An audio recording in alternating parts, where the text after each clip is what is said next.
النوت 20 الترا. النهارده جايب لكم وحش سامسونج الجديد. هو مش جديد قوي بس هو موبايل فلاج شيب، حاجه كده خطيره. التليفون ده بجد حقيقي من التليفونات، يعني هو افضل تليفون فلاج شيب نزل سنه 2020 واحنا في نهايه 2020. فاحنا جمعنا موبايلات كتير قوي واتفرجنا عليها وجبناها وجربناها ولقينا ان احسن موبايل سنه 2020 هو النوت 20 الترا. طبعا سامسونج بالنسبه للوحش ده هي فعلا استثمرت فيه فلوس كتير جدا. هو ثمنه مش قليل، هو حاليا بعد ما نزل بحوالي 6-7 شهور سعره حوالي 18000 جنيه. ده النسخه البرونز، يعني هتلاقيه دلوقتي من 18 ل 18 ونص 17 ونص، هتلاقيه في الحدود دي. بس هو حقيقي يستاهل الفلوس اللي هتدفع فيه. ليه يستاهل الفلوس اللي اتدفعت فيه او ليه يستاهل الفلوس اللي هتدفع فيه؟ هتعرف الكلام ده دلوقتي.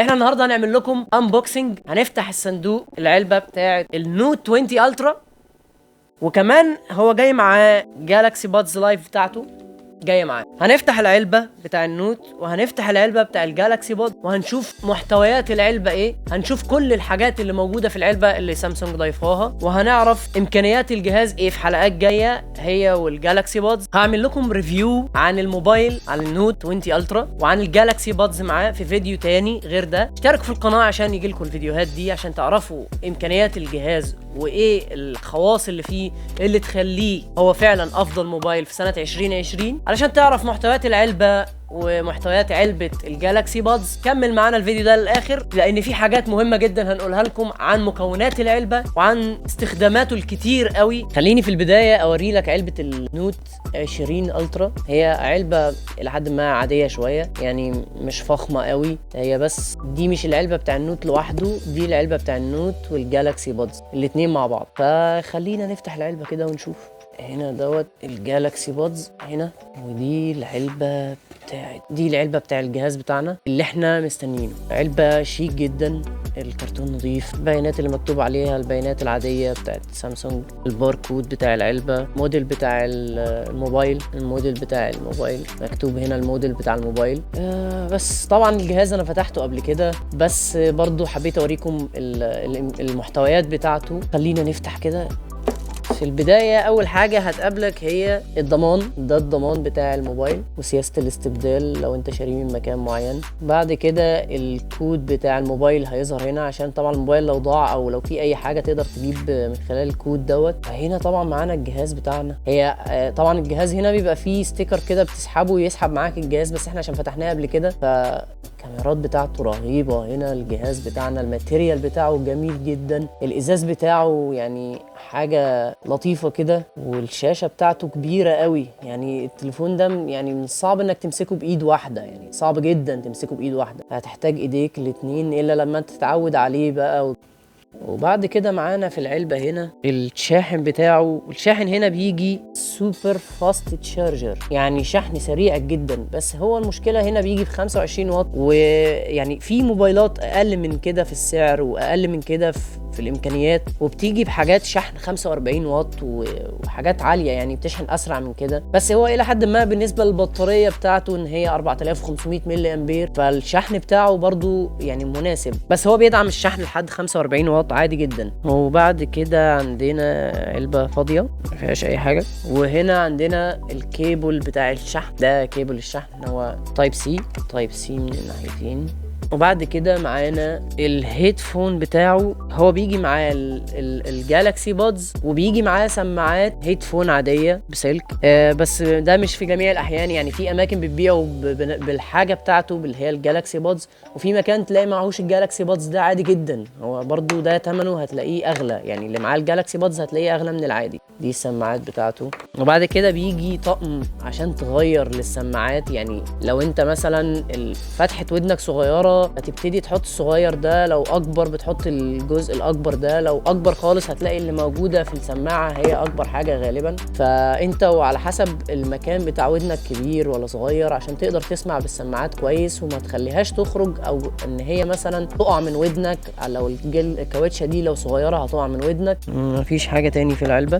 في هنا بقى جوه هنا في غطا الظهر بتاع العلبه، هتلاقي علبه صغيره كده فيها الدبوس بتاع الخط، تفتح منه البيت بتاع الخط عشان تركب منه الخط بتاعك والكارت وكده. طبعا هو الموبايل هنا بيدعم شريحتين، ويا اما شريحتين يا اما خط، وده المساحه بتاعته 256 جيجا. السناب دراجون ما بينزلش غير في امريكا بس، حتى اوروبا برضو بينزل فيها الاكسينوس. وعلى فكره المعالج بتاع اكسينوس برضو بيعادل قوه السناب دراجون، بس هو مش زيه بالظبط، بس هو يعني على الاقل خالص هيقدر يستحمل الموبايل دوت بالامكانيات. تاني حاجه معانا هي الجالاكسي بادز، العلبه بتاع الجالاكسي باد هنفتحها كده تلاقيها مستخبيه في علبه تانية جوه، مفيش حاجه تاني جوه العلبه.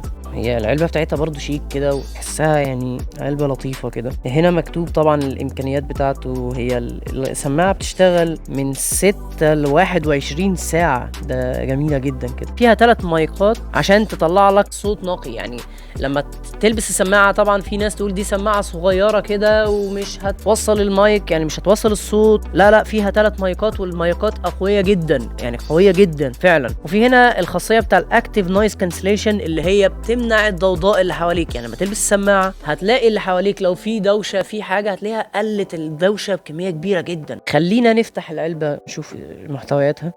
شكلها شيك العلبه بتاعتها، ده الباور بانك بتاعها شكلها شيك، يعني جميله كده، تحسها الملمس. السماعه هنا تحسها مش زي الايربود، لا هي تحسها زي قريبه من الايردوتس شويه، بس هي عامله زي الفاصوليايه كده، يعني تدخل في ودنك كده، بتتحط في ودنك مكان دوت كده بيخش في الودن، ده مخرج الصوت اللي بيدخل في ودنك. هنا دي السماعات بتاعتك، وهنا الكاوتشه دي، حته الكاوتشه اللي فوق دي، الحته دي بتتزنق في ودنك من فوق كده عشان تخليها ما تتحركش من ودنك او ما تقعش. لو انت مثلا اجري لابسها في جيم في حاجه، فالكاوتش دي بتمنع ان هي تقع، دي بتمسك في ودنك من فوق تخليها ما تقعش، ودي حاجه كويسه جدا. دي كده السماعه بتاعتنا. وتاني حاجه معانا هنا هي وصله الشحن. هنا وصله الشحن USB.